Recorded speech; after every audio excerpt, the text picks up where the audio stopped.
Good evening, good afternoon, good morning, depending on where you are. We are excited today to have you for .NET Conference 2020.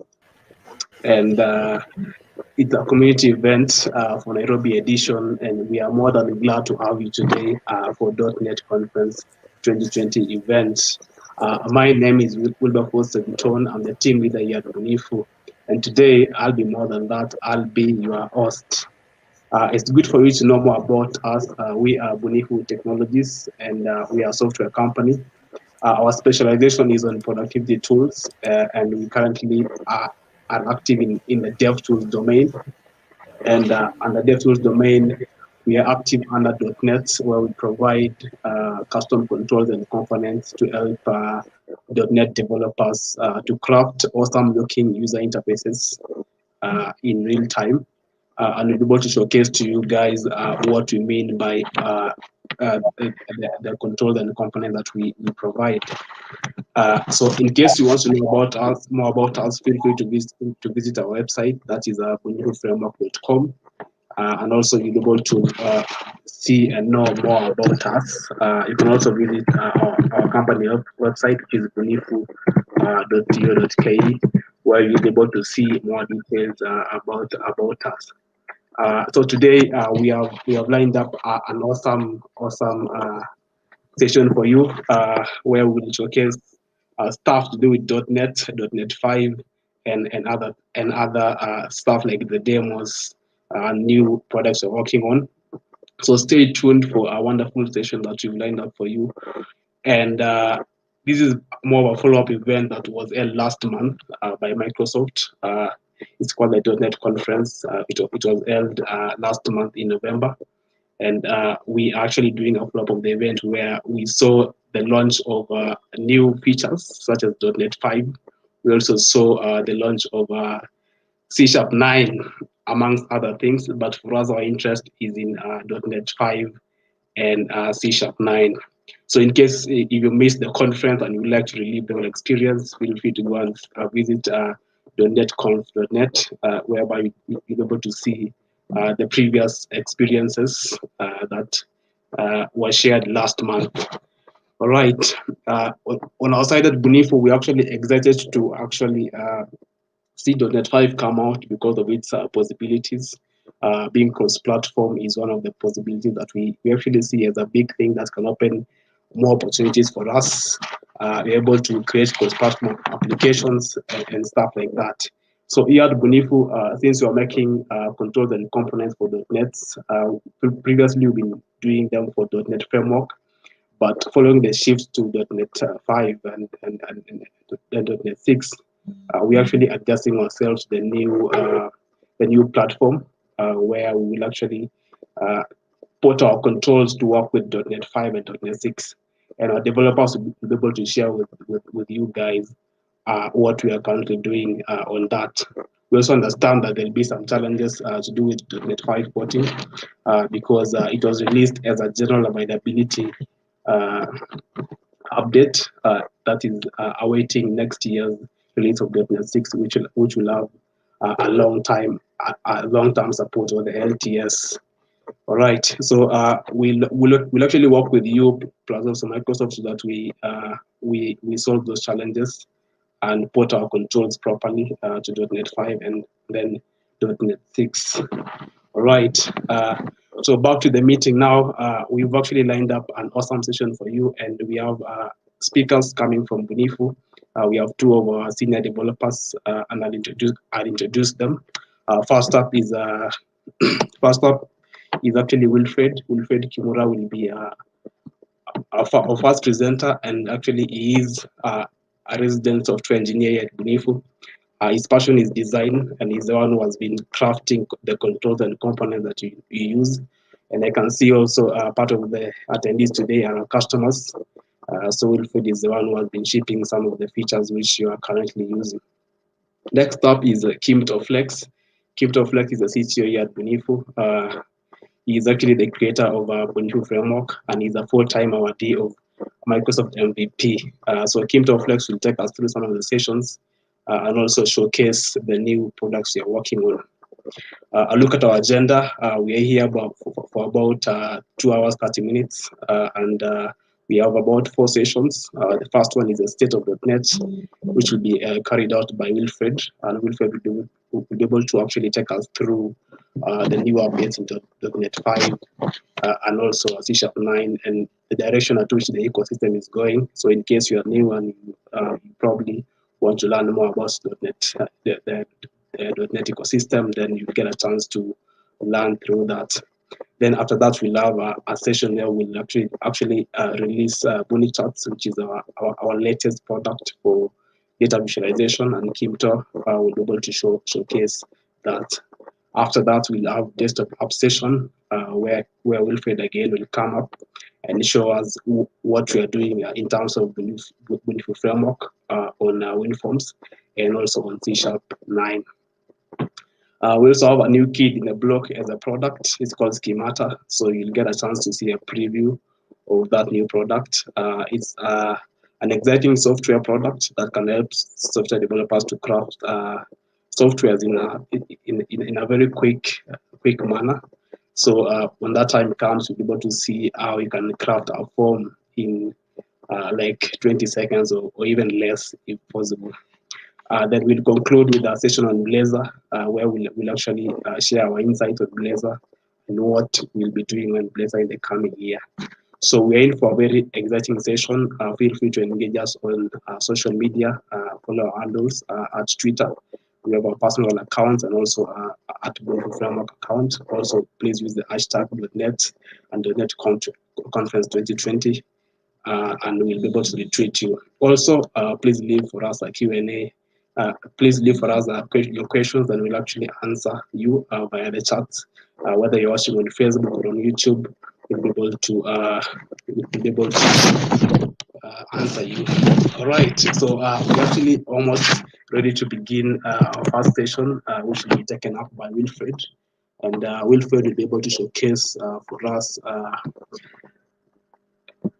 the state of .NET, what is happening in .NET, and what are the new changes and what are the new plans. So Wilfred, please take it over for the first session. Great, thanks Wilbur. That's a great introduction. Happy to be here. Happy to know that you guys are here. Finally, you can see the faces behind what we've been working on. So welcome, guys. So let me just share my screen.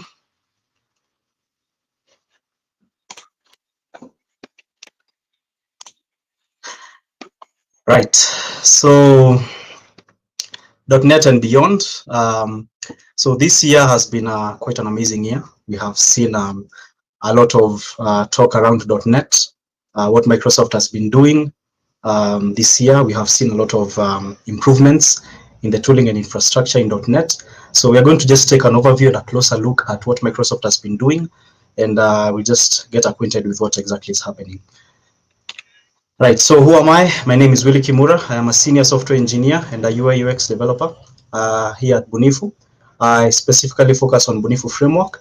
I am the guy behind the controls and the components that you've been using. So this is the face behind it. Feel free to check out my website, willykimura.com. My GitHub page, github.com/willy-kimura. You can also check out my blog, which is WordPress, and also check out my latest articles at Medium. Great. So .NET and beyond. We'll take a closer overview of .NET Core and .NET 5. We'll also take a look at the state of .NET, where are we in .NET, what has Microsoft been working on behind the scenes, and what have they unveiled this year. We'll also take a look at .NET MAUI, which is a multi-platform app UI, which Microsoft has unveiled just this November. And we are going to just have a look at what exactly it is and what it's going to be offering to developers going forward. Great. So what is .NET Core? What is .NET 5? .NET Core is a pretty interesting move from Microsoft, considering that we have been having .NET Framework for a while now. Since the unveiling of .NET 1, .NET Framework 1, we we're able to see a lot of improvements in terms of being able to build Windows applications. So what .NET Core is really simply an evolution of what .NET Framework would not have been. In that now .NET Core is able to provide cross-platform support for applications that are built with it. So we'll be able to see, and we're actually seeing a lot of developers now making use of the new APIs that are built in .NET Core to be able to build cross-platform application. We have seen web apps being built. We have seen Xamarin also. We have also seen a lot of cloud applications being built by .NET Core.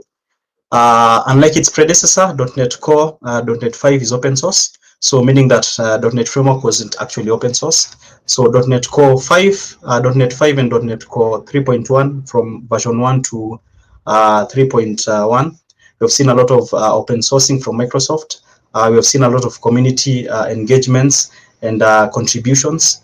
And so Microsoft saw it fit to be able to have a more extensible framework whereby we are able to see a lot of developers come into play and being able to contribute to what we are going to be using from now onwards. So .NET Core is really open source. You can feel free to check it out on GitHub.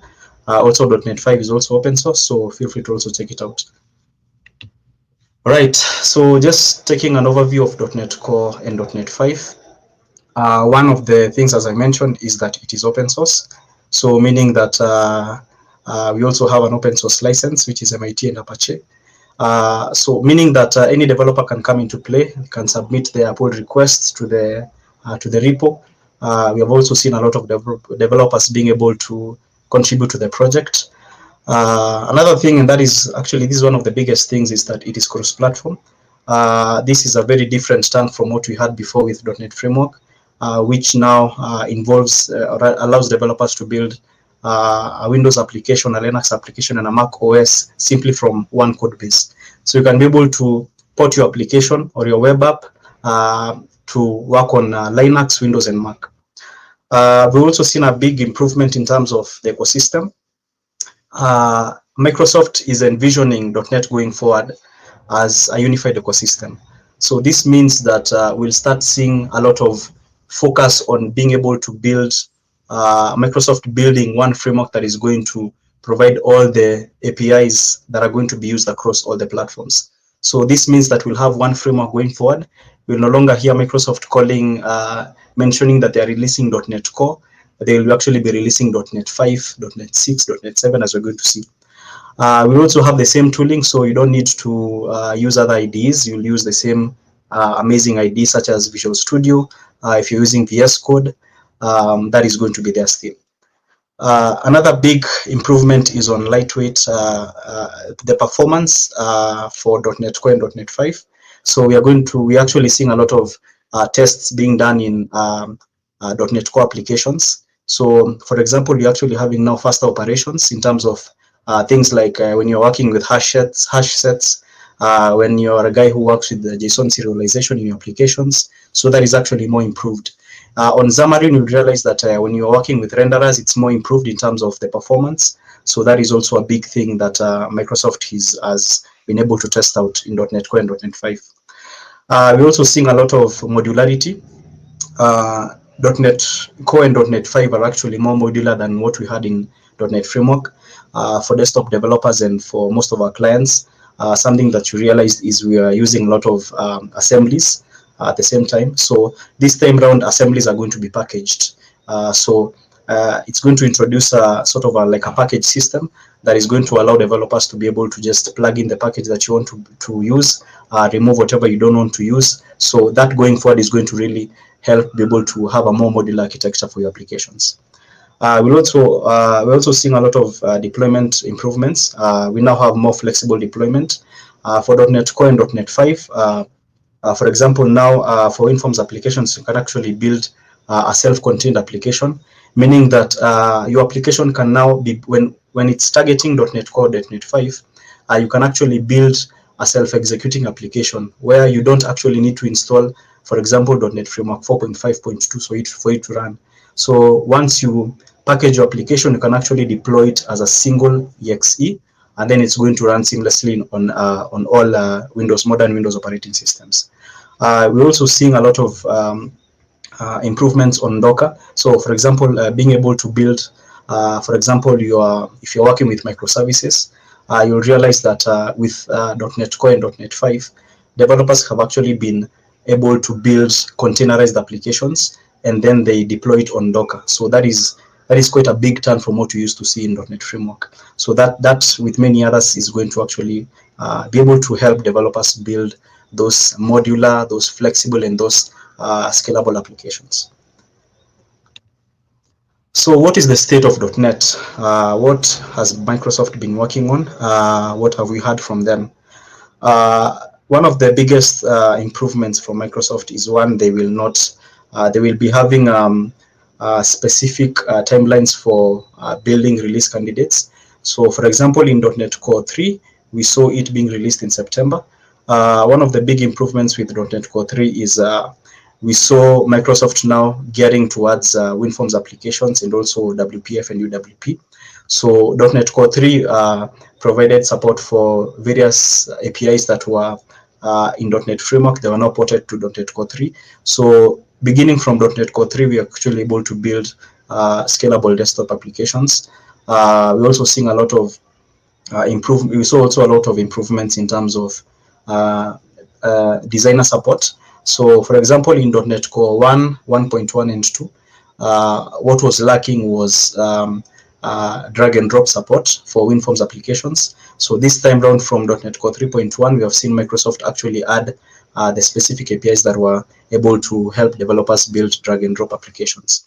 So we're also seeing the introduction of long-term support, as we have seen, for example, in Linux distributions, things like Ubuntu. Microsoft is now introducing that concept. So for example, this year we have had the release of .NET 5, which happened in November. Next year, same time, November 2021, we are going to see the release of .NET 6. That is the long-term support.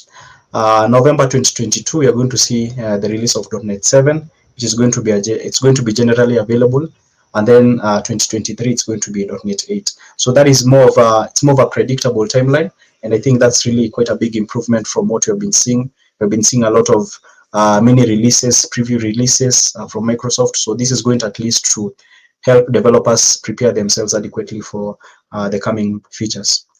We'll also see a lot of predictability in their releases, so that also if minor releases are going to be there, they're going to also ship them. All right, so the state of .NET also.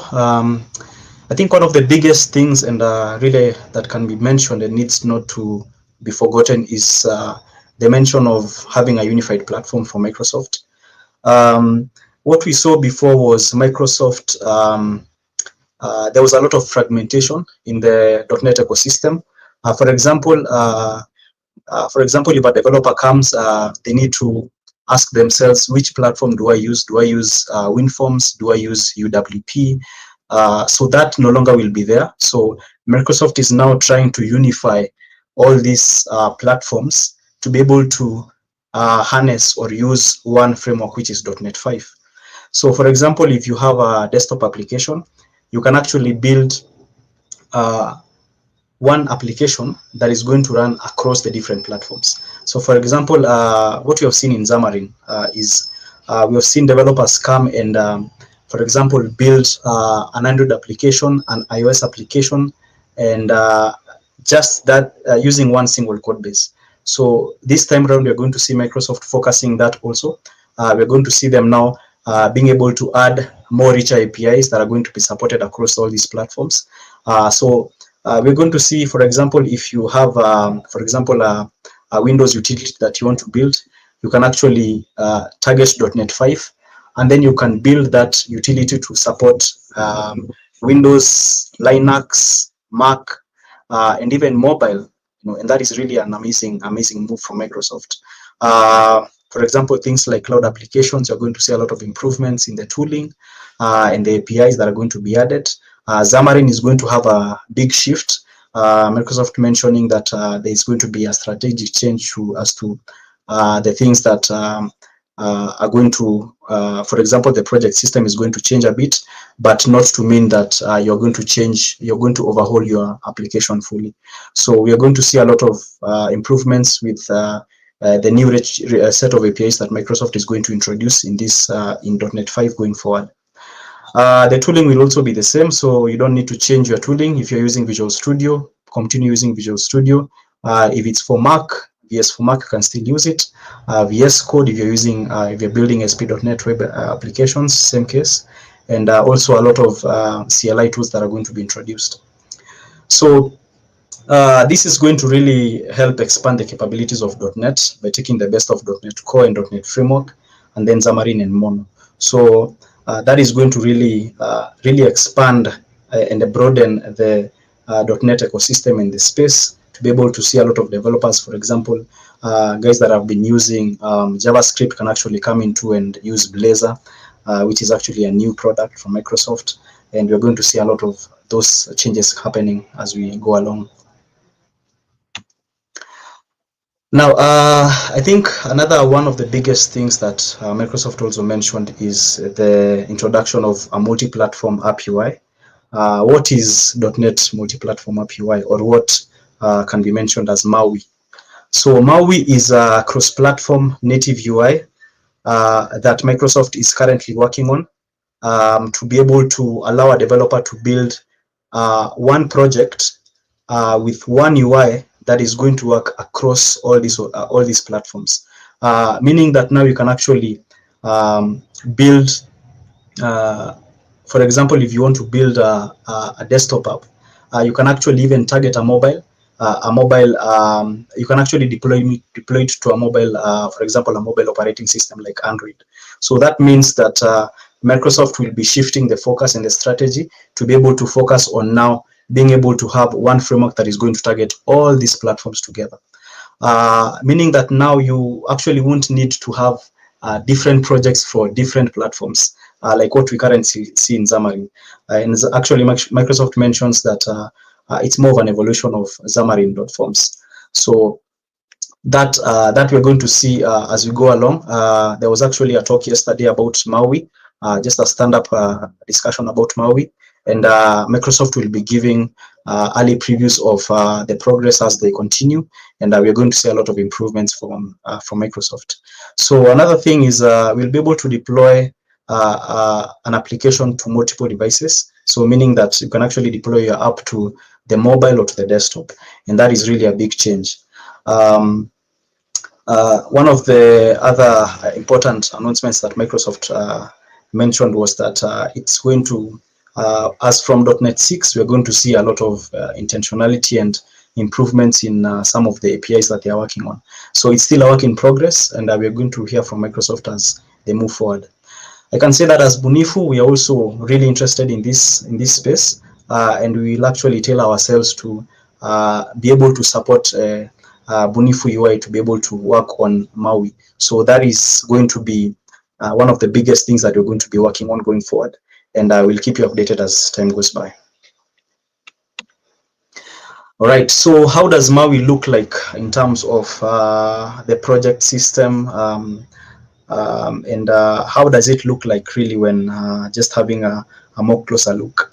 So as you can see here, for example, you have an app called My App. You can see that we can actually specify the target frameworks that are going to be supported. So this is a new project system that Microsoft calls the SDK style project system. So we no longer need to have separate projects to be able to target specific platforms. We have one project, and then you specify what Microsoft calls target framework monikers. So for example, you can actually target .NET 5 iOS, you can target Android and the desktop. So this means that it's going to be a different shift from what you saw in, for example, in Xamarin, where you have a separate project for a separate platform. So this is going to be a really big shift, and as Microsoft also mentions that you won't need to change your project structure if you're still working with Xamarin. For example, if you want to port your project to .NET 5, you won't really have to change the code base itself, just the structure, and then things are going to work seamlessly. So that, for example, it's going to really be a big shift, and we're actually seeing currently a lot of developers moving their projects to .NET 5, and currently we're actually seeing the progress that it's taking, and we hope to see more from Microsoft. They're still working on the early previews, so feel free to check out the open source project on GitHub. They actually released the open source, the project as open source, so github.com/.net/MAUI. So that just get a closer look at it. You can actually just check it out and see the progress of the project. All right, that sums it up for the first session. So hope you've liked it, hope you've been interested, and look forward to hearing more from it. Thank you, guys.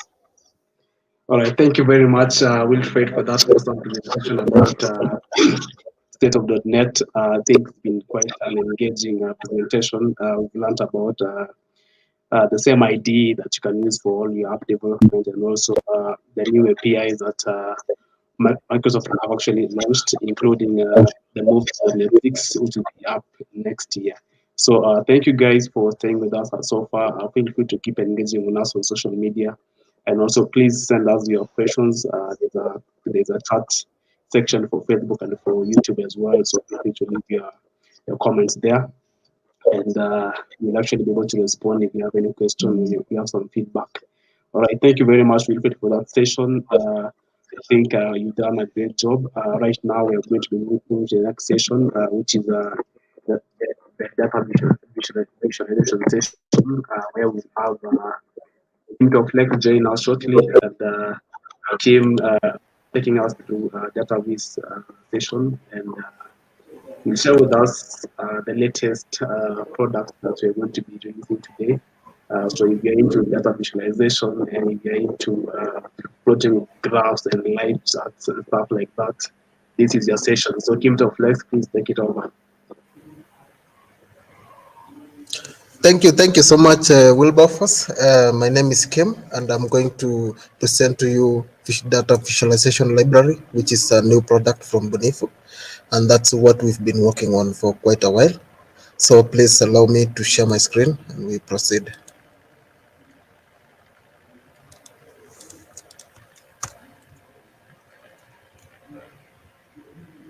So before I proceed, I would like to talk about me. My name is Kim Flex.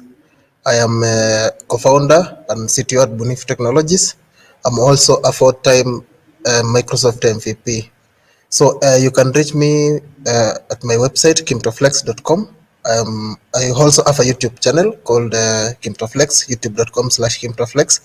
Also, you can reach me at on LinkedIn and also GitHub on using the tags Kimtoflex. So what is BuniCharts? So BuniCharts is part of the tools in Bunifu Framework ecosystem.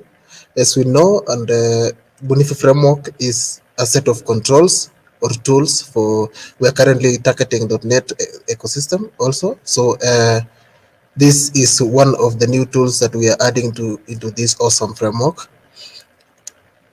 So at the moment, we are targeting .NET in general, and we recently ported the library to run on .NET Core, which is the .NET Core 3.1 and the newly released .NET 5. So now that we run on the .NET platform, we support these languages, C# and Visual Basic .NET. Okay, so also we are looking forward to supporting Blazor and also Blazor Server, Blazor WebAssembly. So at the moment we have 10 plus distinct charts. The reason I'm putting an approximate value is because of the architecture of our charts, such that you can really combine and use our properties and customization to come up with your own unique charting library or charting data visualization chart. So I'm going to showcase this later on our demo, and you will see all the capabilities.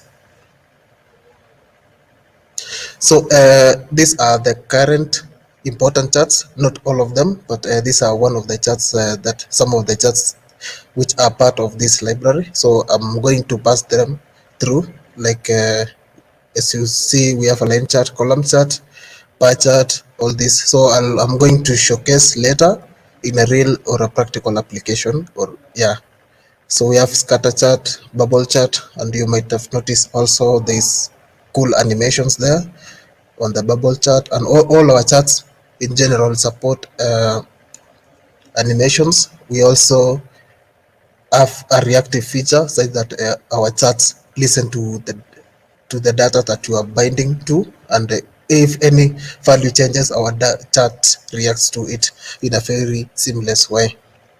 So donut chart, we have polar chart, radar, and combo.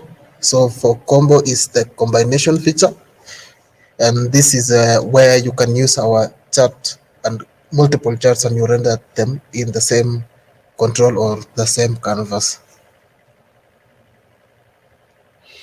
So before we get deeper in this product, I would like to emphasize on our architecture in a way that how you use our charts. Our charts run on a or render on a canvas. So we have BuniCharts canvas, and this is a container which hosts BuniCharts components. So with these components, these are individual BuniCharts datasets, and you can visualize them differently or with the same chart type. So also this one will be very visible when I do the practical application of this. So for those who are familiar with our charting library, existing charting library, Bunifu Database. So Bunifu Database was one of our initial data visualization libraries, and we add some few features which were missing, but the chart itself is still, most of our users or our clients are still using it. But this is with BuniCharts we have new features, and most of the features are missing on the older library. So one of it is a drag and drop, where you can now use the designer to you drag and drop, and when you are designing your user interface. And we have a design time support. And for this one, this is another cool feature, such that you can actually make changes to your data and also make changes to the theming or the colors, and your chart will reflect to the new changes at design time. Also, you might have noticed the cool animations. It's very customizable, and we also have themes which will come with it, which will have multiple color palettes that you will simply need to, instead of you designing each chart components, you'll just choose from our preset themes and you are good to go. Our charts also have a very perfect scaling system, in a way that when the data change in real time, our scaling also will react and rescale real time. It's responsive, and our charts also, the assemblies are very small in size, since we don't have external dependencies, and our current assembly containing all these powerful features is around 500 kilobytes. So this is what we've been waiting for. So before I get to the exact demo, I'm going to preview now all the charts and maybe emphasize more on other important features that I might have missed on the previous on the charts that you saw on the PowerPoint. So before I proceed with Visual Studio, I'm going to run a demo application that I add that emphasizes all these features. So just give it a moment, and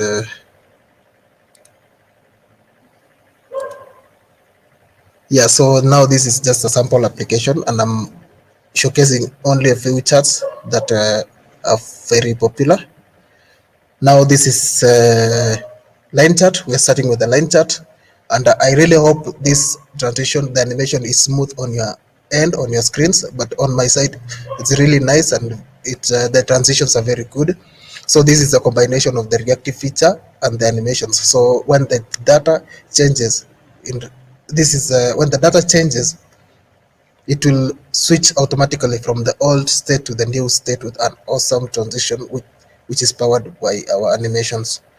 So so this is the line chart, and now we have another two line charts which are on multiple axes. So also this one is just the line chart, but we have two data sets on the same canvas. So another feature for this is our legend, or some people might call it the key, is also interactive. You can use this to filter down data, and also we will have, there is also events. You might want to add logics to this and capture these events when the user interacts, and you filter your data on other controls. Also, there is the tooltips. So all these are very customizable. We have the axis and the grid lines and all those. You can change all these colors, fonts, and everything. We have a property called the step line.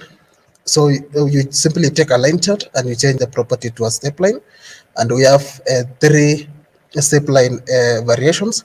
We have the one before the interpolation. This one will put the data point at the beginning of the column, and you notice there's a data point here. And then we have the step after the interpolation. This one will put the data point at the end of the column. Then we have the middle of the interpolation. Then this one will put at the middle of the column. And actually, this is the part where the line, when you plot a line with the same data set, the line will cross through the middle. Yeah, so I was explaining earlier that our charts are very dynamic, so that you can take one chart and you convert it completely into another different chart. So yeah, that was what I was meaning. And of course, I'm not showcasing all the features because of time, but I'm showing only some important features that you might want to know. So our second chart is our column chart, Bunifu column chart, and this is one of the common charts out there. So I won't really explain much about this, but we have all these features, tooltips, and all those. This is the multiple axis version of this. This is another one with the negative values. All these features, you can filter all these. So it's really cool and very lightweight. Now we have the stacked property. This is where you will take a column chart and you convert it into a stacked chart by just changing one single property. And you see here, we have all these cool features, and these have their applications. Yeah, so now we are going to bar chart. So bar chart is also similar to column chart, very similar by properties. The only difference is the orientation. So all the same properties are there, as you can see. Yeah, so I'll move area chart. This is our area chart, and this is very similar to line chart. The only difference is the feeling. You can feel the depending on the property that you set, and I'm going to explain that. So this one is filling to the origin. This one will pick from 0 to where the data point is. And when we fill, I'm going to explain this later. Let's go to filling from start. This one will fill from the minimum value to the data point, to where the data point is, and the filling to the end is the opposite of that, filling an area chart from the start. This is from the data point to the maximum value of the scale. So when we get back to filling to a data set, 2 data sets or 3, this is another feature which you can get 2 line charts, and you have a fill from data set 0 to data set 1, and it will fill the difference. So of course, this one is also one of popular charts out there, and for those who are familiar with the advanced calculus, there's a real application of this. So we have the scatter chart. So you can notice we also have some cool animation. You notice the scaling, it's real time. Also, we have the multiple axis version of this, and you can filter down all this data. I have the purple one and the red one. So of course, we know the scatter chart is really an awesome chart to compare relationship between 2 variables, which is, I would say, it's 2-dimensional, which contains it's basically the position. So depending on your application, you can use this to indicate a position or compare variables between two, or differences between two variables. So we have the bubble chart. So this is very similar to a scatter chart, but there is only one extra dimension, which is the size or the radius, and this one is also a cool chart feature. And you might notice, I've noticed somewhere like in the dashboards in this COVID-19 pandemic season, or now these dashboards, you might see like people using these bubble charts to visualize the data, maybe the infection rates and stuff like that. So they really have some awesome applications. So pie chart, I won't really explain more about this. It's animated. Also, you can do all this filtering. Yeah, so same, you can have multiple axes for pie chart, which is mixed. Donut is exact, shares the same properties as a pie chart, but it's all a visual difference. And personally, I like donut chart over pie chart because of it's more visually appealing. And if I use it on my dashboards, they really bring that user interface very well. So we have polar area chart. This is the same as pie chart, but with another extra dimension, which is the size of or the area. Okay, so we have radar chart. So radar chart is another awesome, a very awesome chart, and this one contains, I think it's around 3 dimensions, and also we support multiple axes. And this one is usually, it's used to compare data sets where there are more than three or more variables. Maybe I've seen an application where they used to analyze players, maybe the strength and weaknesses of players and stuff like that. So they're really one of cool charts, one of my favorite charts for data analysis. So combo stands for combinations, and this is where I was talking about our charts being compatible to render more than one datasets, and datasets of different chart types. And you can see here, yeah, so we have a column chart and a line chart. Also, we have same with I think these are 3 datasets. So negative value. So I'm basically showing all these possibilities. Yeah.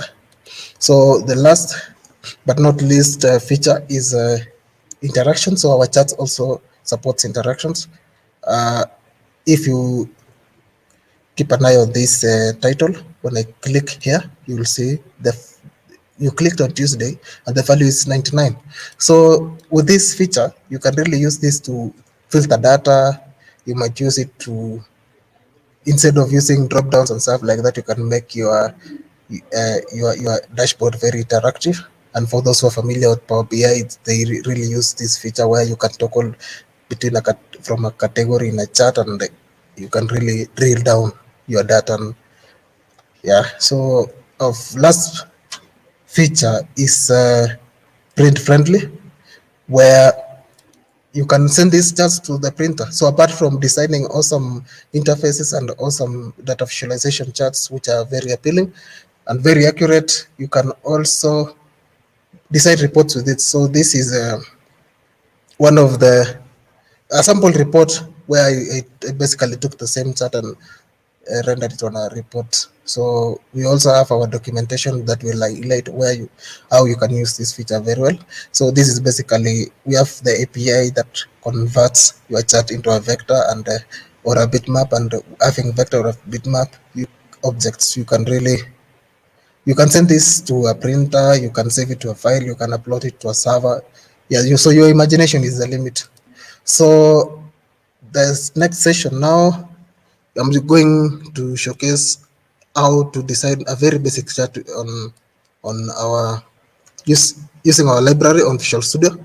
So at the moment, it's not available on NuGet, but it will be available soon. I'll talk later when it will be released. So once you have installed it from NuGet, you basically search Bunifu charts. So we search for the canvas. This is where we will render our data. And then the next step is render one of the charts like line chart. I like line chart, so we'll put line chart there. So we have line chart 1. So the next step is put our x coordinates. So or we are putting the labels, so we can choose maybe Monday, Tuesday.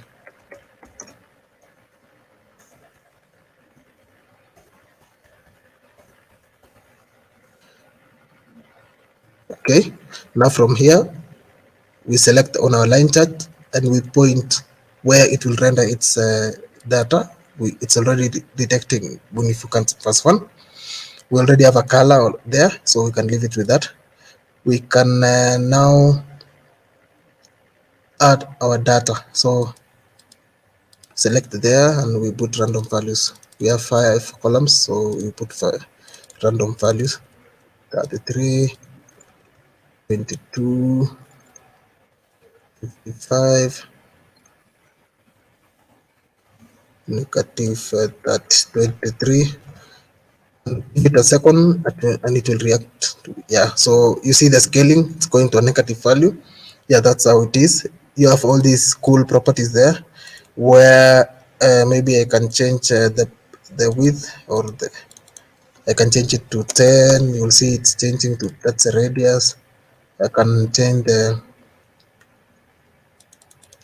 border itself to be 10. You'll see how it's changing. So this is really awesome. Yeah, so the next feature is I'm going to showcase the field property. So here showcase initially we have the origin. You can fill from start, so I can type start. So you see there. Yeah, so we also support transparency. I can pick a random color there and we add some transparency. So background color, we add a transparency of 100 alpha, and there we have it. Yeah, so it's very interactive. So I can also add multiple data sets there in the color to be something different. I can randomize the data, maybe change the data so that, yes, that one will do. Yeah, and then now all these have the field property. I can change this to be false so that we can compare now the two. I can fill to data set 1. You see, this is really nice. So we can run this chart and we'll see how it behaves on design time, on runtime rather. So let's give it some time for Visual Studio to finish the building process.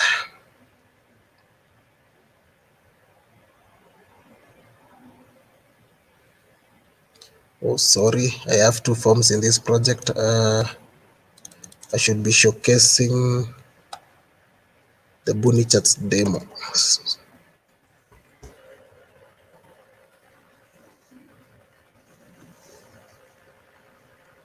And there we have it. So I'll go back to our presentation, and if you're curious about when we'll release this library, so we were planning to release with .NET 5, but unfortunately our documentation wasn't that very complete. So we are fine-tuning and polishing our documentation to make a very seamless process for you to integrate with our charts. So to be exact, we will be releasing this library next month, and which is next year, 2021. Yeah, and this is an awesome way to start your year with. Yeah, so we are really looking forward to having you trying this library, and also give us your feedback about this. So now, if you have any questions, you can forward through our socials, and we'll try to answer them. And now, over to you, Wilberforce.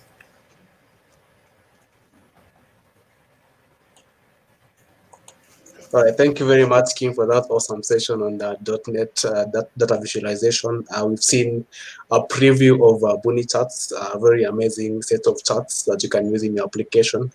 And I can say what stood out for me was the print-friendly reports that you showcased, Kim. So if you are a developer out there and you're looking for a way to print out very good-looking reports, then consider using MoniCharts. And also, what I was actually amazed about it was the small footprint that it has on the system. So it's only 500 KB. So pretty amazing. I'm sure the performance of your IDE and even your software will not be affected by using MoniCharts. Finally, I think the combo charts, where you can combine charts, is actually very amazing as well. So thank you very much, Kim, for that awesome session. We'll now move to the next session, whereby we'll show you a bit more on. We'll look at something to do with desktop apps, where we'll actually showcase to you what we are doing on .NET Core, what are our plans to support .NET Core.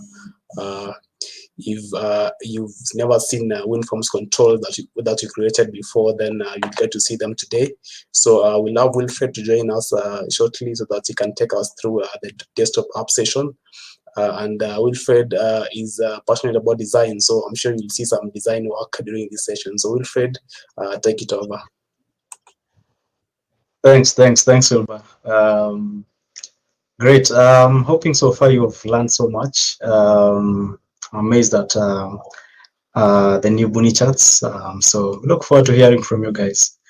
Right. So the next section will be on desktop application in .NET 5. So let me just share my screen. Right. So great. So .NET 5 and desktop development. I'm sure most of you are quite fascinated by the improvements that have been made, and also you're a bit curious about .NET 5. And as I took a closer overview of it, and now we want to get a bit deeper on desktop development. Let's just take a look at what exactly is .NET 5 and what is it really offering for the desktop space.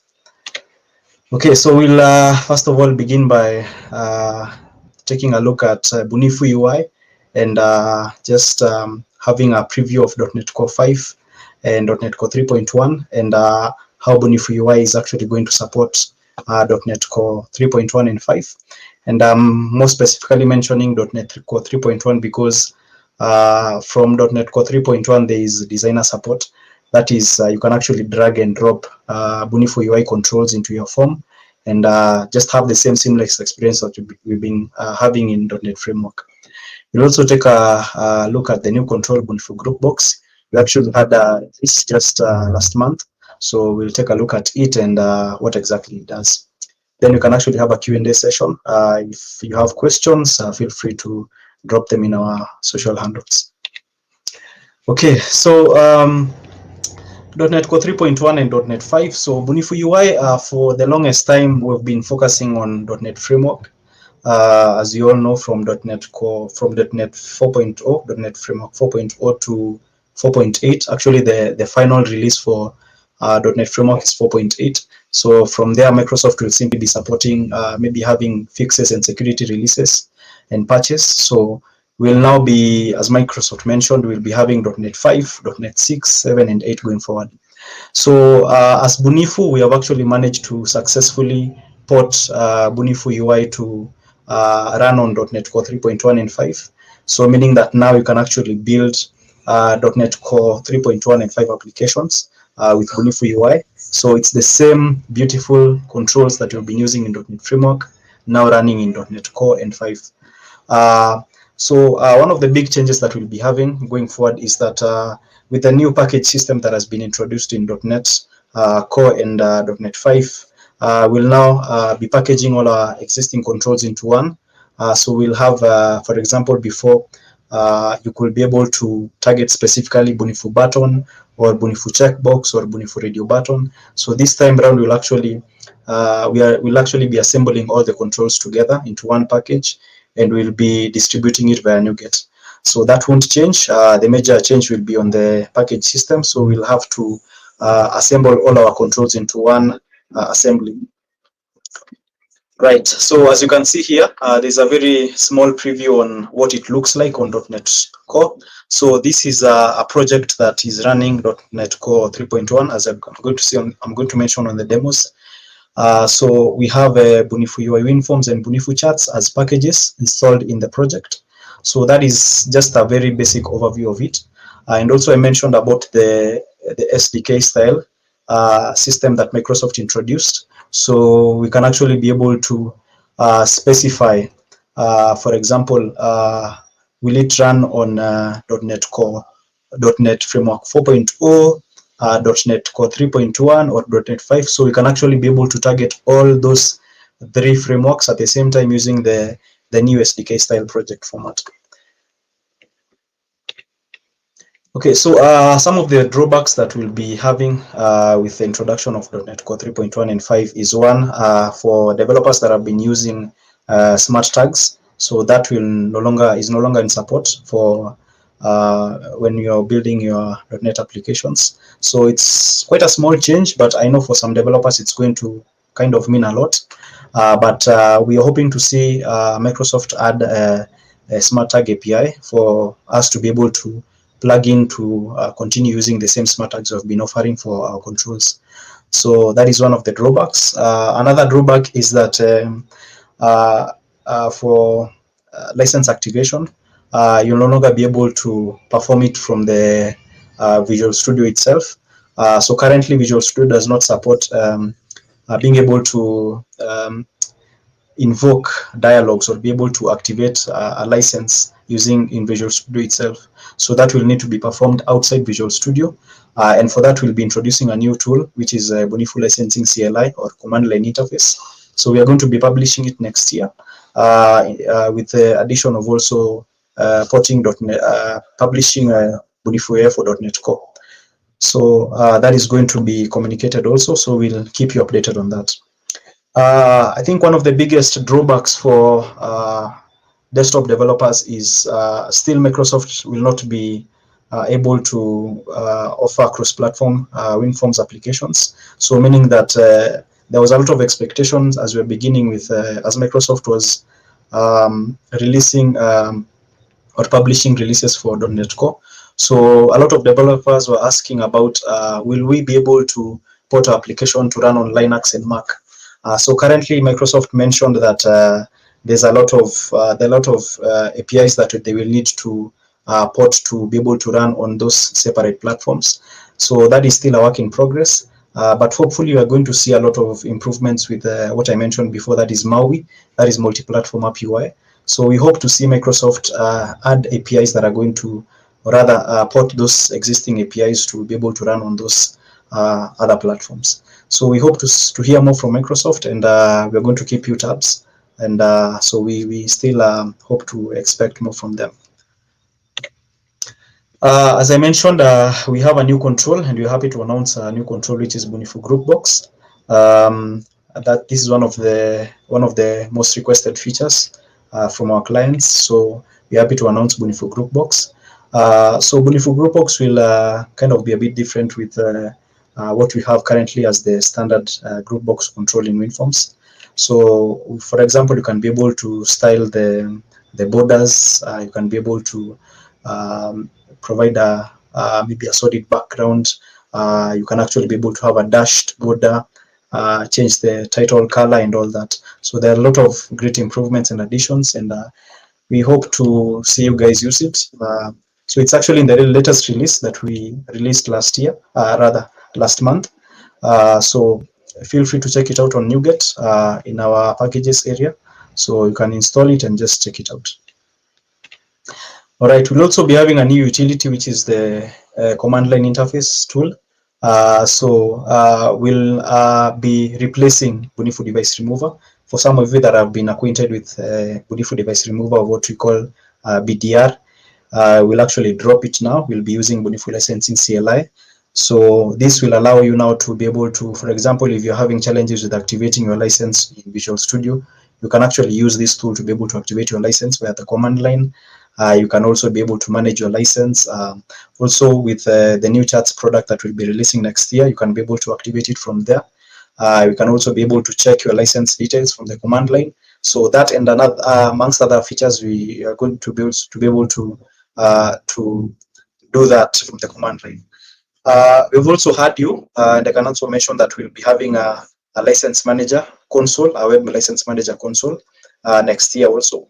We'll communicate that, but that is going to be a big change from what we've been having. We expect and we hope to be able to replace all our existing license management tools to be able to have just one area that you can be able to manage your licenses. So for example, if you're an enterprise client and you maybe have a team of developers, maybe around 5 or 10, you can be able to manage their licenses from that console. So that is going to be quite a big release. We're going to keep you updated on that.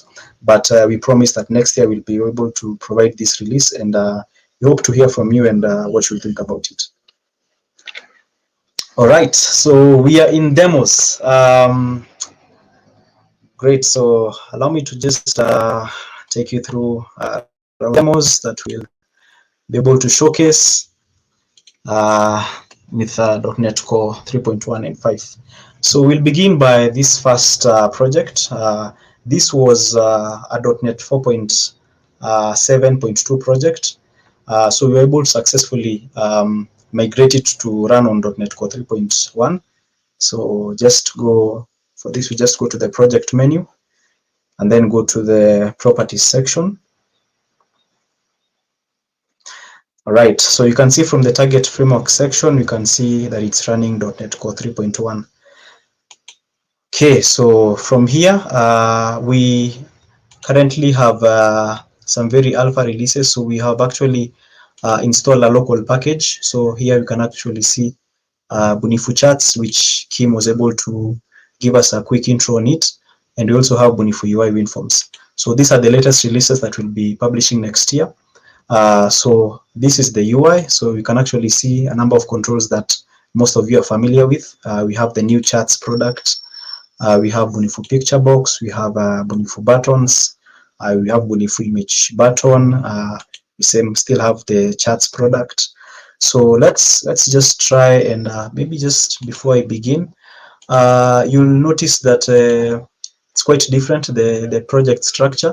You have the framework section. As I mentioned, Microsoft has now moved to having a package system. So you can actually see that instead of you having the libraries as we had before, where we have the references section and then we have all these libraries in place, we now have a package system where this package represents all the assemblies that allow you to be able to build your WinForms application. We also have .NET Core package. In fact, everything is actually package based. So we have a list of all the reference assemblies here, so you can be able to see how it looks like. So this really is able to help you just understand the modular architecture that Microsoft will be providing going forward. So let's run this, see how it looks like.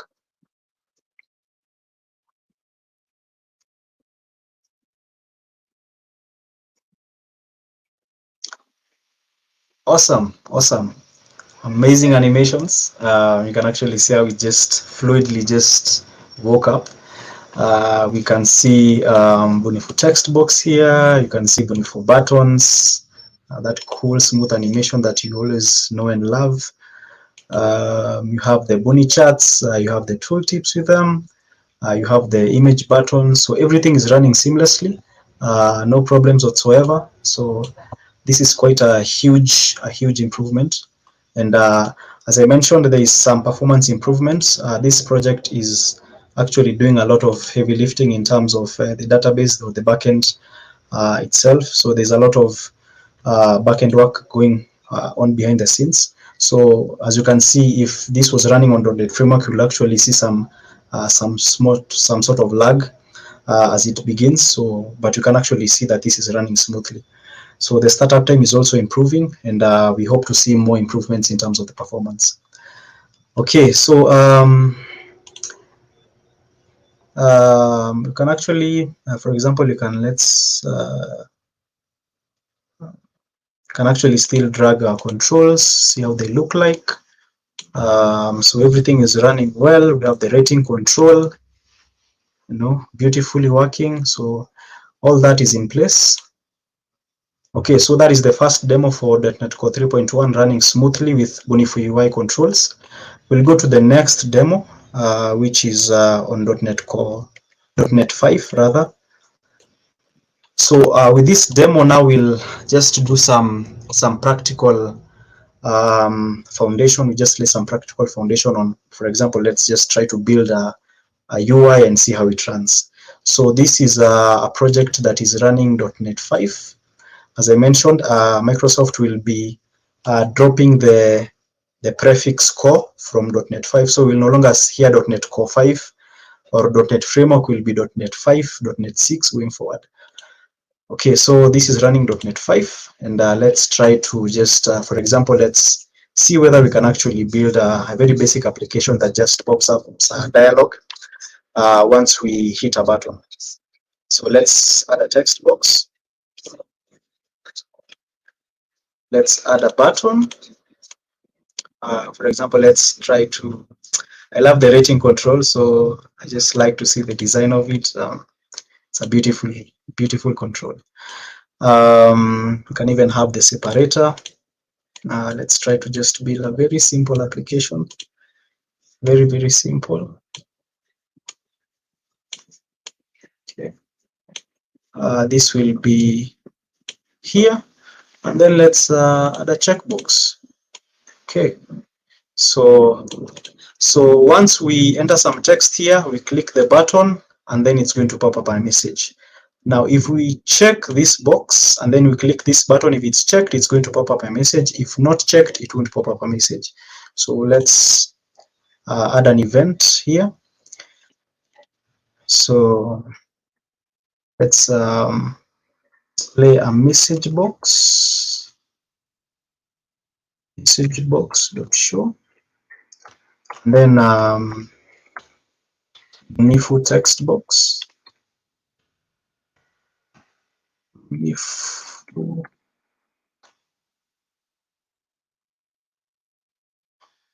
text box 1 dot text.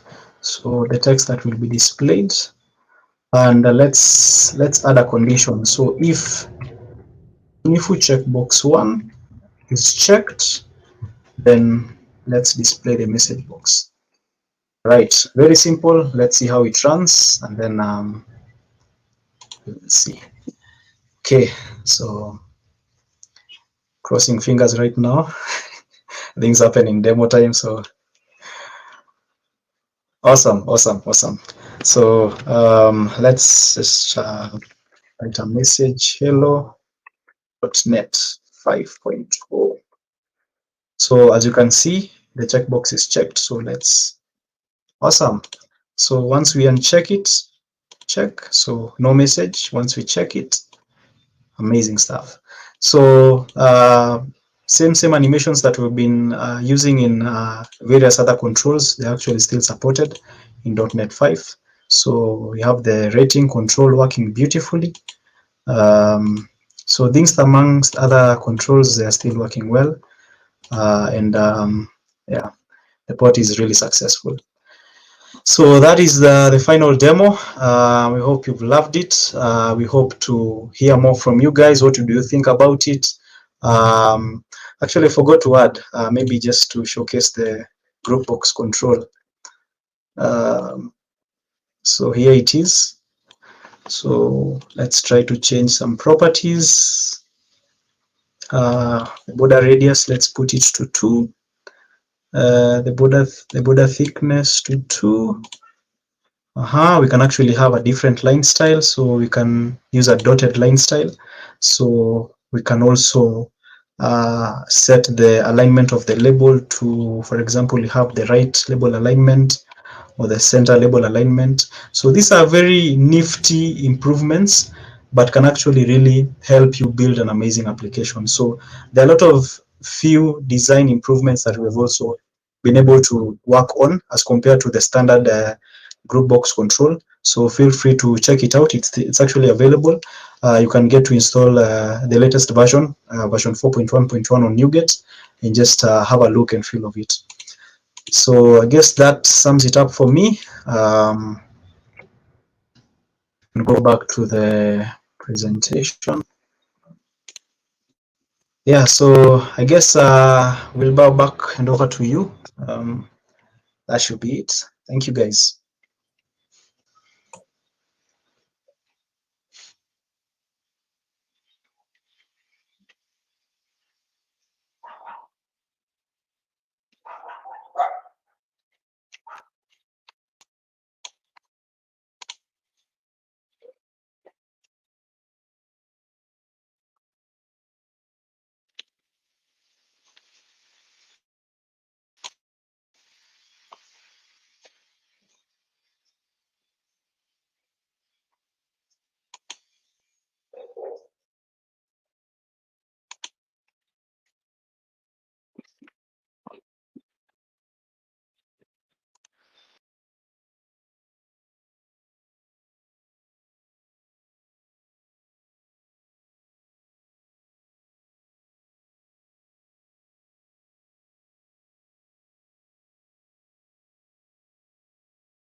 Wilberforce, I think you are on mute. Sorry.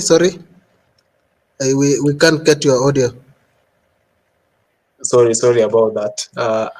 This is a new session for Schemata. Is a new session that will help us to showcase the new product we're launching. It's called Schemata, that can actually help you to code a full application in a day. So Kim.Flex is the creator of this new product. For the guys on live, sorry for the audio issue. It's actually now corrected, and I'll now leave it to Kim to continue with the latest presentation. So Kim, take it over. Okay, thank you once again, Wilberforce. I'm going to now showcase Schemata. So this is an experimental project that we are working on at Bunifu, and we are looking forward to also bringing this for you guys. So I'm going to share my screen again.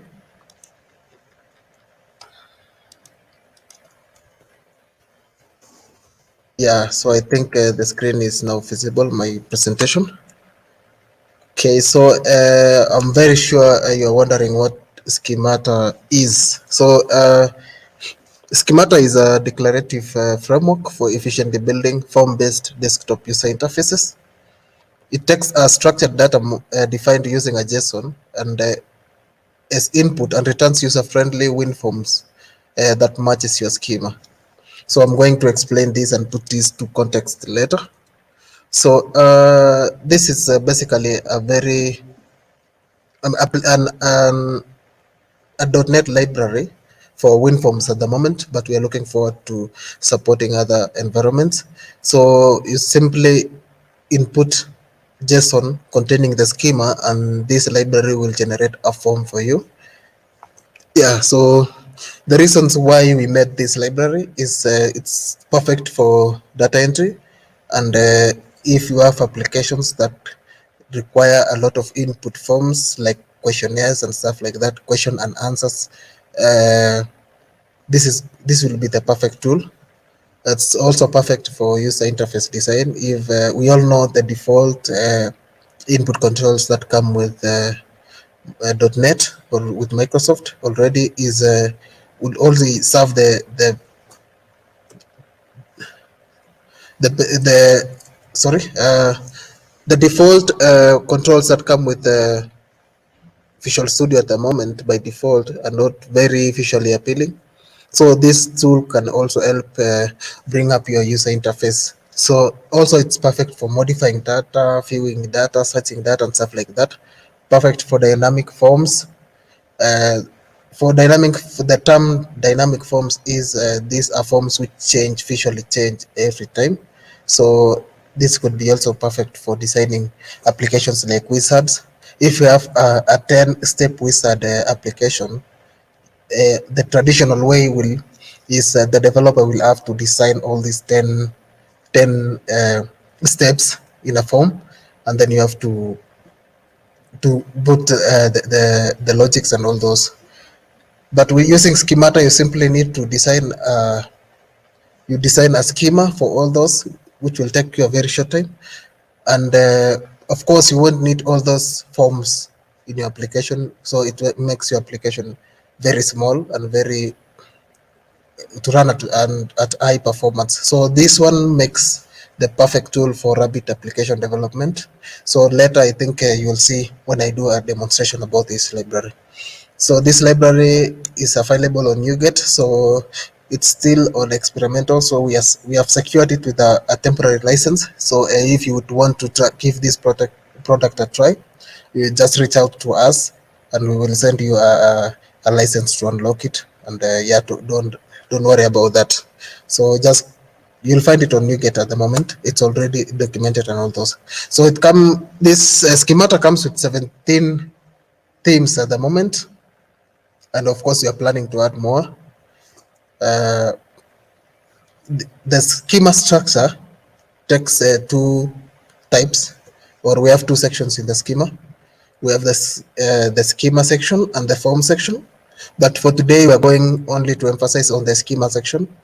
The form section is basically used to add more advanced features and more customization.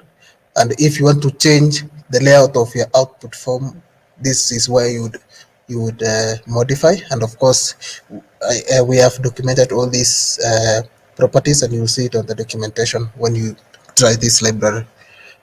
The schema section, this is where you input or you put your data model. This is just a basic JSON with a basic data object, something like that. So I think you'll see on the example. So the moment we support strings, numbers, integers, Boolean, arrays, objects, and also there's other subcategories of strings like emails, passwords. We have also date and time. So yeah, so already we support the basic data types that you might use to store data in maybe a database and stuff like that. So these are the basic features that are normally used in designing models. So this is an example schema. We have two properties here. We have two sections, which is the name. If you follow my cursor here, we have the name and the gender. So we have on the name, this is one control, this is another control. So we have the title, which will bring the name, a description. It will ask nickname is allowed, and the type is a string. When it comes to the gender, we have the title, which will input gender there, description, and the type is a string. And you'll notice that we have an extra property here, which is enum. We have male, female, and alien. So schemata, when it detects a string type without any enum, it will input a text box. But when it detects an enum in that type of or in that input type that you want to use, it will input a drop down, because the user will have to choose either of these values. So with this, when you use this schema, it will output something like this. Yeah, so this, you notice the name, which is a text box. We have the gender, and we have a drop down there, and automatically a submit button will come. And the submit button is also customizable. You can change the color, you can change the text, you can hide it if you want. Yeah, you can really do a lot with this. So we can go to a more complex schema. So this one, we have two two properties here. We have the name containing two properties, the string and the message. So we know that one is a text box. And then we have an object type, which is the author. And this one will put the title as the author. We have the properties of that, which will have three controls here, which is the type, string, that's a text box, gender, we have an enum, it will input a drop down there, magic, which is an integer, it will have an integer input there, and this is where what we will get. So you'll notice that if you use an object, it will group them automatically as one category, and that's really awesome. For that, it will really take you a very short time to design, to have a form that you can use. So if you can compare the speed where a developer has to design that interface from scratch and someone using schemata, you simply need to write a JSON object and you're done.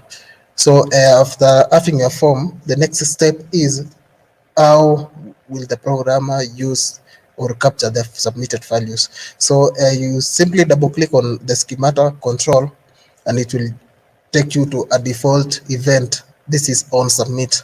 So for those who have used the Newtonsoft, automatically it will bring a J token, which is a JSON values in form of JSON, and also I'll show you later how you can serialize these values directly into your existing objects or models. Yeah, so that's how you capture the submitted value. The next step is if validation fails, what happens? And maybe you want to capture errors for logging purposes, or you want to notify the user of their errors and stuff like that. Then you find we have an on error event. This is where you'll get all the errors as a parameter, and you will add your logic there. So I'm now going to show you how schemata works. I'm going to switch to Visual Studio. So this is a basic window. This is .NET Framework WinForms project, C#. It's a blank window. So you simply go to your project and manage NuGet packages. And then from there, you search for schemata and you will find it already installed. This is it. You'll see it by the logo there, and it's actually under Kimtoflex at the moment. But once we release it, you will see under Bunifu Labs. Okay, now after you have installed it, you'll find schemata on your toolbox. So you drop it on your form. So for the sake of time, I'm going to copy the properties here. So this is our documentation currently. So I'll just pick some simple examples there, which is the same form that I was showing a few seconds ago. Okay, let's click on we click on schemata control. You find the schema property there. There's a small button there. When you click, it will take you. Sorry. Okay, that's it. So this is where you will input your schema and maybe you can make changes there. So we can add other properties. All these are documented. So we have other field property here called required. Required, sorry, it should be lowercase. Required equals to true. So that one will enable validation. So schemata comes with validation. So if you use this property required, it will enable validation on that control. So maybe this one is magic. I can change it to age to 40, and I can also showcase another property there. I can make this read only, something like that. So just go there, read only equals to true. Yeah, that's it. Sorry, true. So I can intentionally make some errors there. So already it verifies your JSON before you proceed. So I can apply this and give it a second, and there you have your form. So that basically took me less than 2 minutes to do that. Yeah, so from there, we need to capture this. When the user submits the value, what happens? I can just double click on this and it will take me to on submit. So I'll showcase the three options that you can use to capture these values. First of all, I can say variable message. So you get these properties here, which is this one. Those are the values, and then message.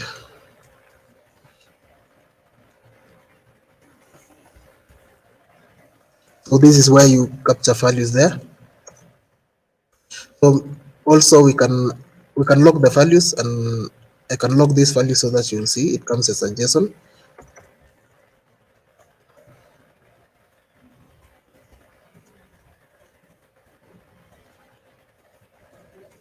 There you have it.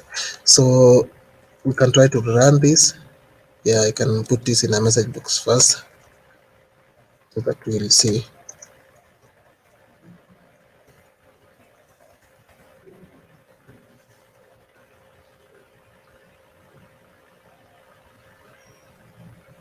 Yeah, so you'll notice a loader before schemata renders the schema. So this is also customizable. You can add your custom GIF or GIF depending on how you call it. And you can upload your GIF or you can disable it if you want, but that one is actually buying time within that latency where schema is processing the schemata is processing the schema before it renders. So that's it. So I can try to submit this. Okay, sorry, we have an issue here. That is very common. So we can cross check we can check our schemata. Let's see the property. Maybe there's a. Okay, so this is what we used. The message. So on submit. Okay. So we can put some values there. Sorry. So I can type this hello world. There you have it. And when we click OK, you have the rest of the JSON object there.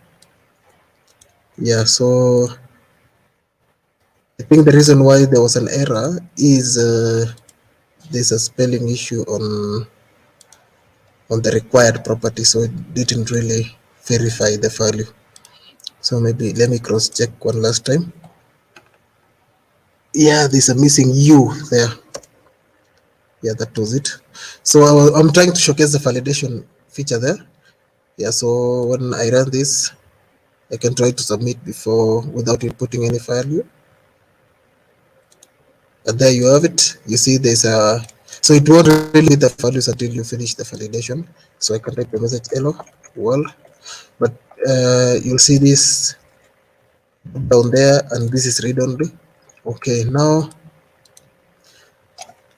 the final step is not really the final, but I'm trying to showcase another feature here. We have schemata will show alert.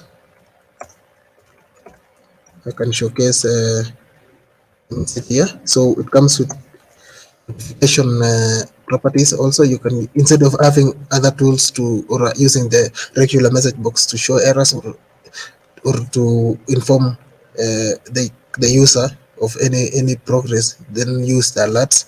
So we support like 3 of them. Also, another cool feature is the theming. So we'll see all these are the 17 themes. I can choose any type that I want. This is the material. I like the material also. I like Cosmo personally, so we can use that. And then I'll show the last feature, which is using serialization. So when I input that one, there's an error. Hello world game alien submit. You see this alert. So there's for error, danger, and stuff like that, warning. And then when we view on our output, we have our object there. So let's get back to this schemata, the JSON editor. There's this button here, generate CS code. You can capture your output there and paste this code. It will automatically generate objects for you. So you can use this to build your models without really wasting a lot of time. So since I don't have a models folder, I'll just use the same class, something like that. I can call this a book. Okay, so yeah, so that's it. Maybe I can change this to title, but already we can leave it that way. So a book, then instead of passing it this way, this is dynamic, being dynamic, but we can go strongly type the way. So we can create book equals to schemata dot deserialize object. This is a generic function, so we choose the type, the book, and that's it. So that's how it is. Now we won't really need to use a message anymore, and then from here I can just say book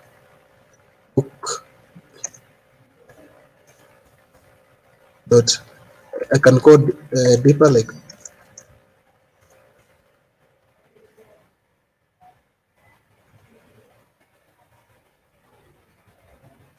sorry. Oh yeah, this is the problem. Book, and then name or age, you can just showcase. Yeah, that's it. When we run this, we'll already have our classes. Yeah, you can just put some.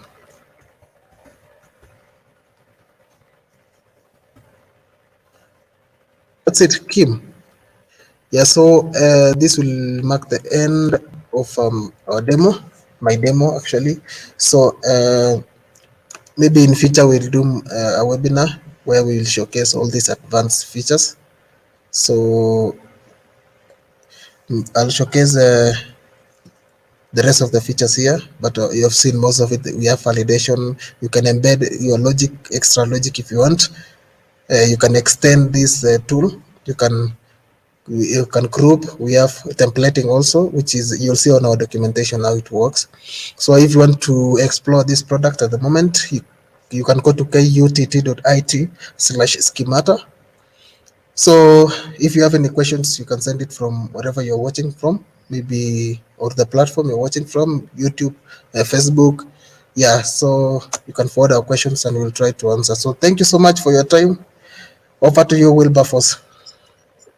All right, thank you very much, Kim, for that awesome session. I hope now I'm audible. Sorry about the previous session. I realize sometimes with technology, you can be talking to yourself, thinking that you're talking to people. But I'll be able to recap what I was saying earlier on shortly. So thank you very much for that session, Kim. And what stood out for me was you built a form in 2 minutes, and that form had validation, and also it had about 5 form components. That was pretty amazing for me. And for those guys who themes already built in schemata, so you can just quickly grab a design which has been pre-built, then you design your product. So thank you very much, Kim, for that awesome presentation. Kim will stay on in the live chat or in the live session, so that he'll be up for the next session. But in the meantime, I wanted to just acknowledge somebody who has said that you actually done a proper presentation, that is Duncan. And also I was going to Thank you. earlier on, there's a guy called Danson who has also said that you guys are doing great as well. We also have Henry, who is saying that that's comprehensive and applicable in data analysis. Yeah, so thank you guys for your feedback. So keep them coming, and we'll be able to sample them. All right. So up next is the final session for today, and we'll be talking about Blazor UI. Blazor is a new product by Microsoft, and they actually uh, released about 2 years ago in 2018, but it has picked up for the last 1 year. And we'll have now Wilfred joining us on this session, and Kim and Wilfred will be able to discuss what Blazor is all about, and also our plans to support Blazor. So Wilfred and Kim, please take it up. Awesome. Great session, Kim. Thank you, Wilbur, for that. Wow, so in the last session now, it was really flying. Blazor, I think one of the biggest things that as developers we really get to appreciate is that most of us are actually lazy. And we often want to, avoid the repetitive tasks and just do something once and, have it running everywhere. Unfortunately, currently with the model that we have on the web, we have two sides of it. So you need to focus on the client side, and also you need to focus on the server side. So you have your two sets of languages if you're working with things like PHP for being able to interact with the backend, and on the front end you're working with different frameworks. You have different frameworks running together. I think this is really kind of a huge task for us sometimes. We get to have an idea, but we don't know how to quickly start it off. So that's why we actually sometimes have templates to help us do that. So I think Blazor in a way comes in and tries to solve all that by bridging that gap with C#. We have now a way that we can actually build web applications using one single language, both for the client and the server side. And that for sure is a big thing from what we've been having before and even currently. And I believe Blazor in a way really solves a lot of those kind of tasks that we usually have in the process of being able to deploy that great web app. And so Blazor comes in and uses C# to being able to now build, for example, if you're working on a system, web system, so you just use C# from the front end. You have the same set of APIs that we've been using in .NET Framework. So for example, if you're a desktop developer, you can actually use the same set of APIs that you've been using to continue building, for example, your own web application or system. So Blazor also incorporates a number of features from .NET. The tooling is the same. You use the same Visual Studio or VS Code. Use the same CLI tools to be able to build that web app. And I think in a way it really kind of just brushes off everything else that we've been trying to focus on, and just focus on the product at hand. So that is for me is really what Blazor is, and I believe it really opens up a lot of opportunities for developers. Think about, for example, I as a C# developer, I just want to focus on that product, that web app. I need to just think about the design concepts and and all that, and just being able to just focus on the product at hand. So C#, Blazor, the same UI, amazing tooling. That is what really Blazor offers. So yeah, that really is, in a nutshell, that's what Blazor is to me. Yeah. So yeah, maybe Kim, you can just add on to that and what you think about it. Yeah. So thank you, Wilfred. I'm really going to talk briefly about Blazor also, because it's something I recently got into. Like, I'm still learning about it. I'm still porting some of my projects to run on Blazor. So, but myself, I was initially using React on most of my projects, and of course, I'm now transitioning to Blazor for some reasons. Yeah, so of course we all know JavaScript is very opinionated. Like, of course, at Bunifu, our software engineers so far already have we have few guys using Angular, few guys using Vue.js, some guys using React. So and if you ask them why they're doing that, of course, including myself, I have my reasons why, but these are not really based on facts. So JS is very opinionated. JavaScript, including its frameworks, are very opinionated. So of course, the learning curve and JavaScript, of course, when you are new to these frameworks, it's very difficult. I started doing Angular before Google took over and completely rewrote the project, and I couldn't upgrade my projects. Of course, I moved to React, and yeah, that's what I've been using for a while, but it took me quite a while to learn, especially learning Redux. It really took me quite a long time. Of course, another reason is JavaScript is not very consistent. Given an example of Angular, the Angular JS changed suddenly and it left some people hanging, and some of them rust very quickly. Some people can move like in a very short time. So there's this hype in JavaScript where some people, they could be a very big hype on Angular, and then suddenly React is the new thing. And yeah, so this, it's not that very stable. Of course, JavaScript is dynamically typed language, and there's some new cool features on the ES6. Maybe you can force some properties to be strict, but that's really not cool. But you can achieve a lot. But having a strongly typed language can automatically can make your coding very easy, and of course making errors is very it's not very easy. Of course, I mean, for dynamically typed languages, you can easily push errors to production. Yeah, so maybe something like a spelling error and stuff like that. So there could be issues. Microsoft tried fixing this with TypeScript, of course, where you got that feel of JavaScript, of C#, but at the same time you still find JavaScript everywhere. So that's why I like Blazor personally, and of course I'm very sure I'll convince some of you.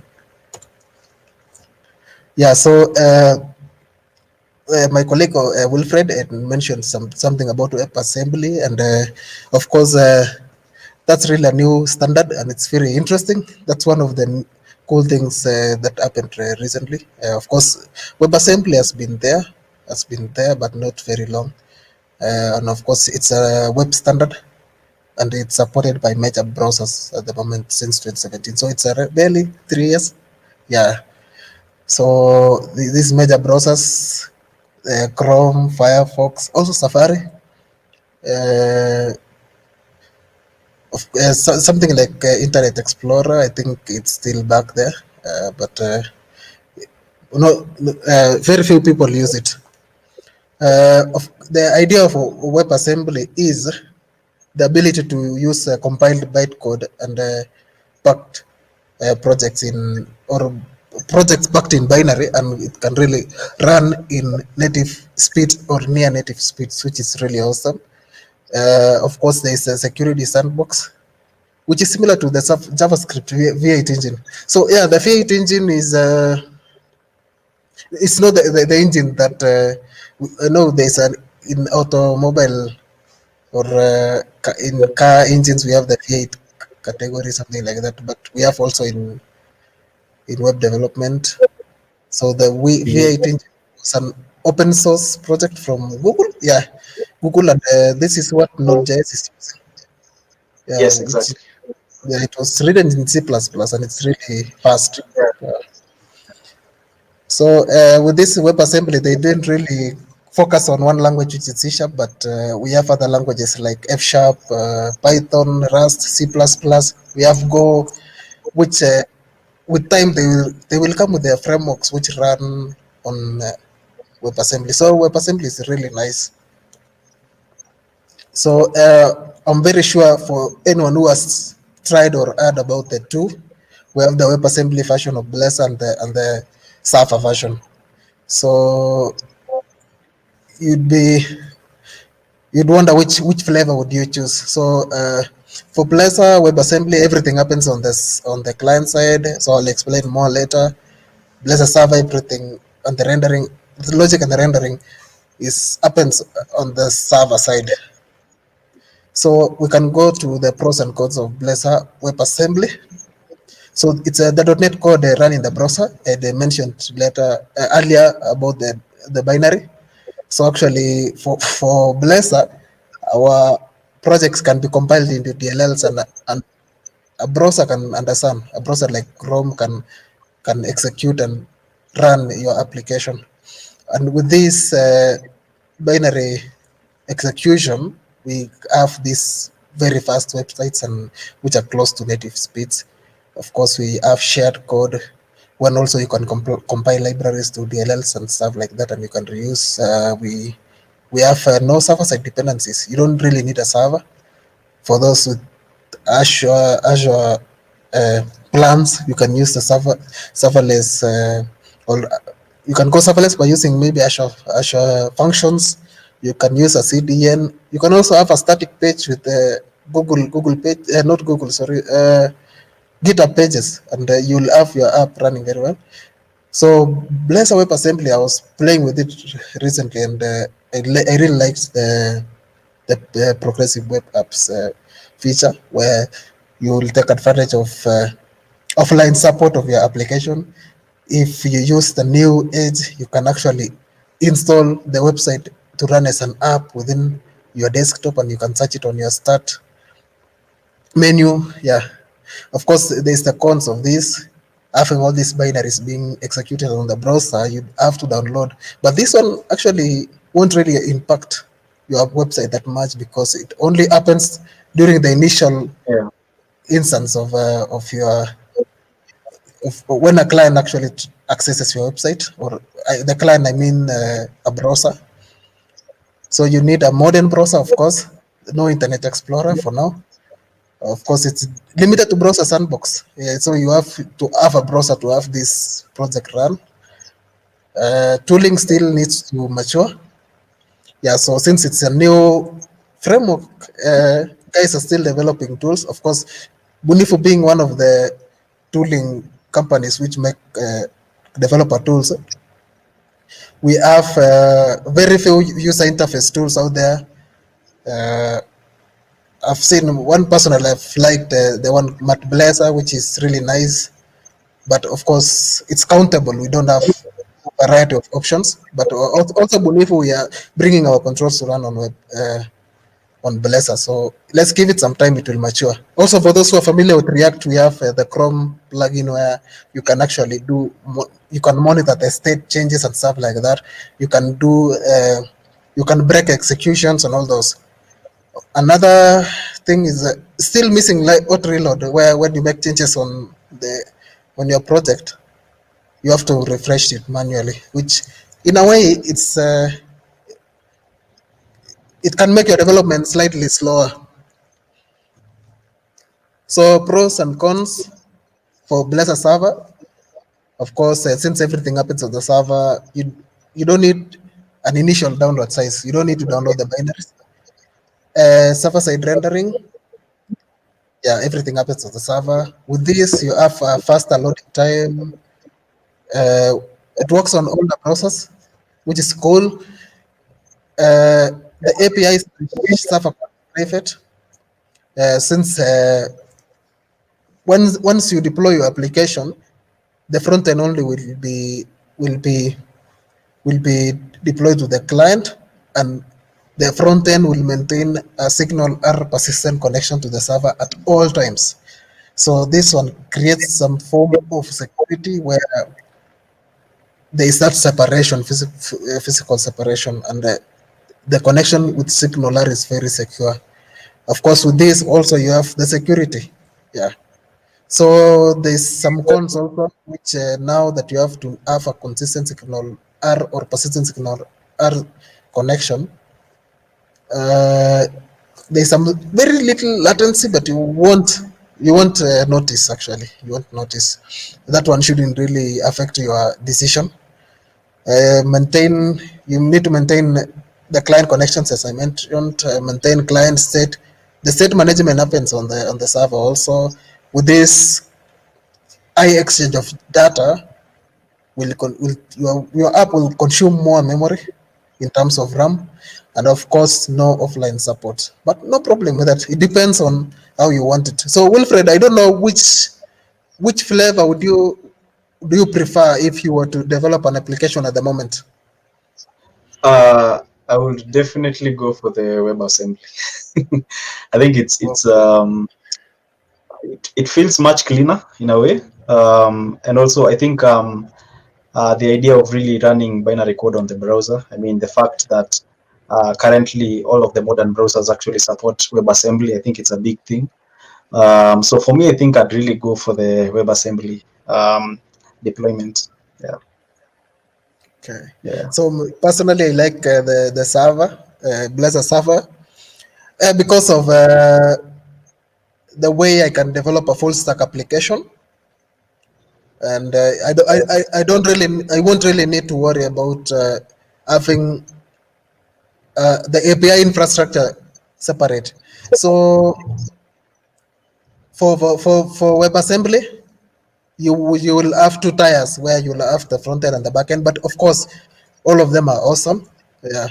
And of course, for those who have existing applications, if you have an existing application, Blazor WebAssembly would be the perfect tool for you, because you simply consume the existing API.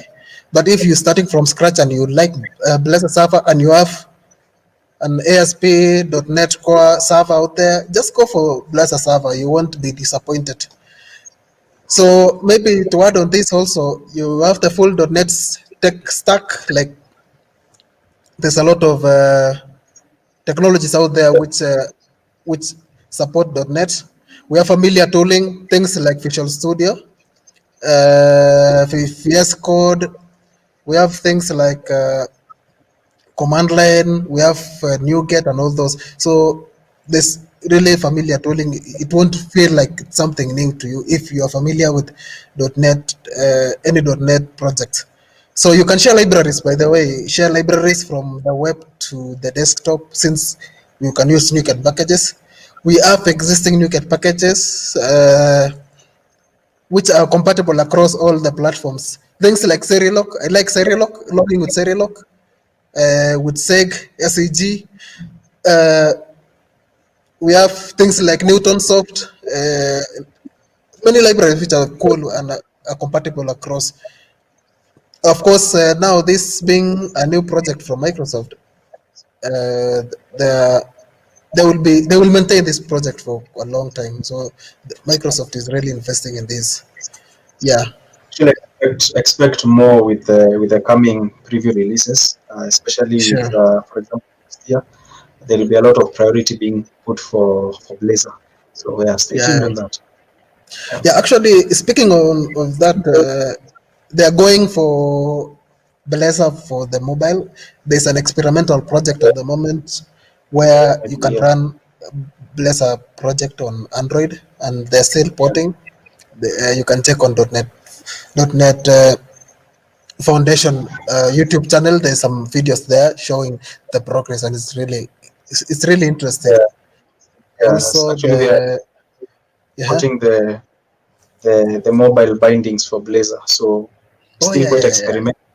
Yeah. So definitely check it out. Yeah. Yeah, so of course I can't wait to have that, and you simply need to learn one framework, and you're a full stack developer, and you can also extend to develop mobile apps. Yeah. So this is a structure for those who have never tried a Blazor project. We have the directives. This is where you can import packages and inject also objects to your existing Blazor components. So we have the middle section, which is the markup.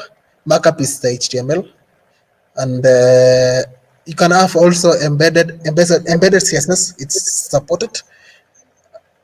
You can have logics, which is razor. You can have conditional checks there. You can call functions and stuff like that.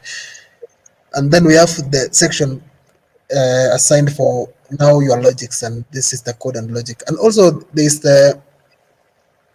you can also separate your C# files with the razor files, and there's a way. So with time we'll showcase that. Other awesome features is the routing. there's a JS interop where you can make use of existing JavaScript libraries and Node NPM packages out there. There are millions of packages, and if there's a package you want to use, you can make use of those. I like the dependency injection architecture where you can scale your application and you can build testable application. When you can use something like XUnit, which is really awesome. It's still new. You can build a very cool and testable project with that inbuilt dependency injection feature. State management is mature.